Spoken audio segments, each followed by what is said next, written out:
Fast food তো আমাদের সবারই পছন্দ। মার্কেট গেলেই মনে হয় ফাস্টফুড খাই, কিন্তু যেই সব কালার এন্ড কেমিক্যাল ইউজ করে শরীরের পক্ষে তো খুবই ক্ষতিকর। হ্যালো এভরিওয়ান, আসসালামু আলাইকুম, welcome back to my channel Ruma's home kitchen. আমি রুমা তোমাদের সাথে আজকে শেয়ার করব মার্কেট স্টাইল চাউমিন রেসিপি। চলো রেসিপিটা দেখে নিই। চাউমিন করতে লাগে তো ভেজিস। আমি এখানে আমার পছন্দ মতো ভেজিস নিয়ে নিচ্ছি। আমাদের পছন্দ মতো তোমরা ভেজিস নিয়ে নিতে পারো। এখানে আমি একটা ক্যাপসিকামকে লম্বা লম্বা করে কেটে নিয়েছি। তোমরা যেমন খুশি আকারের কেটে নিতে পারো, একটু ছোট ছোট করে কেটে নিতে হবে। একই রকম ভাবে আমি গাজরগুলোকেও কেটে নিয়েছি, তারপর শসাকে কুচি করে নিয়েছি, কাঁচা লঙ্কা কুচি করে নিয়েছি। তোমরা দেখতেই পাচ্ছ টমেটো, গাজর, শসা সবগুলোকে কুচি করে হয়ে গেছে। তারপর একটা পাত্রের মধ্যে পরিমাণ মতো পানি নিয়ে তার মধ্যে 1 টেবিল স্পুন অয়েল ও 1 টেবিল স্পুন সল্ট দিয়ে দেবো। তার মধ্যে মার্কেটে যে র চাউমিন পাওয়া যায় সেই র চাউমিনই আমি দিয়ে দিচ্ছি।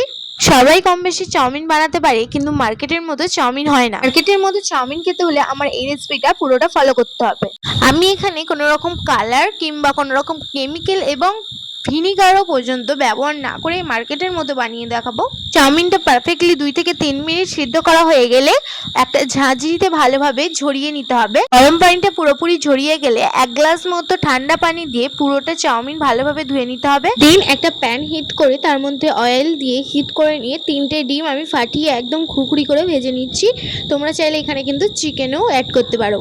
আমি যেহেতু এগ চাউমিন বানাচ্ছি তাই আমি এগই দিলাম শুধুমাত্র। তোমরা চাইলে কিন্তু সয়াবিন কিংবা চিকেন যে কোনো কিছু তোমরা অ্যাড করতেই পারো। একটু কুড়কুড়ি করা হয়ে গেলে আবারও প্যান হিট করে তার মধ্যে 2 টেবিল স্পুন অয়েল ও 1 টেবিল স্পুন কাঁচা লঙ্কা কুচি ও পেঁয়াজ কুচি দিয়ে ভালোভাবে নাড়িয়ে চাড়িয়ে কুক করে নিতে হবে। তার মধ্যে একে একে ভেজিস সব রকম দিয়ে দেবো, যেমন টমেটো, ক্যাপসিকাম, গাজর সব রকম দিয়ে দিচ্ছি। আর তোমরা চাইলে এর মধ্যে আরও কিছু ভেজিস অ্যাড করতে পারো, এক্ষেত্রে কিন্তু খেতে ভালো লাগবে। ভেজিসগুলো দেওয়া হয়ে গেলে একটু নাড়াচাড়া করে নিয়ে তার মধ্যে 1 টেবিল স্পুন লবণ অ্যাড করে নিচ্ছি। লবণটা দিয়ে দিলে কি হয়, ভেজিসগুলি কিন্তু তাড়াতাড়ি সিদ্ধ হয়ে যাবে। ভেজিসগুলো একটু সিদ্ধ হয়ে এলে তার মধ্যে একে একে ধনে গুঁড়ো, জিরে গুঁড়ো ও লঙ্কা গুঁড়ো দিয়ে দিচ্ছি। ওগুলো মোটামুটি পরিমাণ অনুযায়ী দেবে। আর তার মধ্যে 1 table spoon ginger garlic paste দিয়ে দিচ্ছি। আর খুরখুরি করা ডিমগুলো আমি দিয়ে একবারে ভালোভাবে নাড়িয়ে চাড়িয়ে নেব। আর কিন্তু কোনো রকমই আমি মশলা ব্যবহার করব না।